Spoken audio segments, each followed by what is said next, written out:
एक सुबह जब शिष्य और कुछ लोग प्रवचन के लिए बुद्ध की प्रतीक्षा कर रहे थे, तो वे सब यह देखकर चकित रह गए कि बुद्ध के हाथ में कुछ है। पास जाकर देखा तो देखा कि उनके हाथ में एक रस्सी है। बुद्ध बैठ गए और बिना किसी से कुछ कहे रस्सी में गांठ लगाने लगे। गांठ बांधने के बाद बुद्ध ने सभी से पूछा, मैंने इस रस्सी में 3 गांठें बांधी हैं। अब मैं आप सभी से जानना चाहता हूँ कि यह रस्सी वही है जो गांठों से पहले थी या नहीं। एक शिष्य ने उत्तर दिया, इसका उत्तर देना थोड़ा कठिन है। यह वास्तव में हमारे देखने के तरीके पर निर्भर करता है।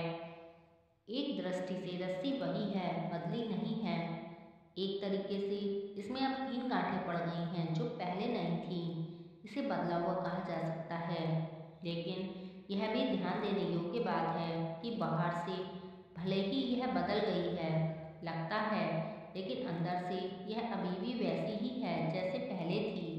इसका मूल रूप अपरिवर्तित रहता है। बुद्ध मुस्कुराए और बोले, यह सच है।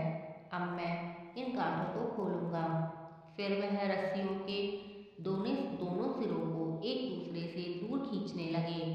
ऐसा करते हुए उन्होंने पूछा, क्या तुम्हें लगता है इस प्रकार से खींचकर क्या मैं इन गांठों को खोल सकता हूँ? नहीं नहीं, ऐसा करने से गांठें और भी कस जाएंगी और उन्हें खोलना और भी कठिन हो जाएगा। शिष्य ने उत्तर दिया। बुद्ध ने कहा, अच्छा, अब एक आखिरी सवाल, हमें बताओ कि इन गांठों को खोलने के लिए हमें क्या करना होगा।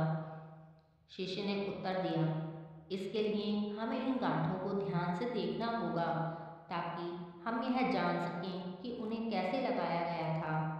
फिर हम उन्हें खोलने का प्रयास कर सकते हैं। बुद्ध ने कहा, मैं भी यही सुनना चाहता था। मैं देखता हूँ कि अधिकांश लोग बिना कारण जाने समस्या के वास्तविक कारण को बिना जाने समस्याओं का समाधान करना चाहते हैं। कोई मुझसे यह नहीं पूछता कि मुझे गुस्सा क्यों आता है। वो पूछते हैं कि अपने गुस्से को ख़त्म कैसे किया जाए। कोई यह नहीं पूछता मुझ में अहंकार का बीज कहाँ से आया।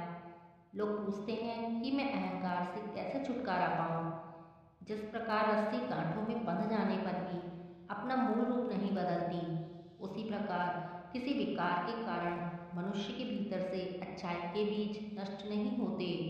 जैसे हम रस्सी की गांठों को खोल सकते हैं, वैसे ही हम मानवीय समस्याओं का समाधान भी कर सकते हैं।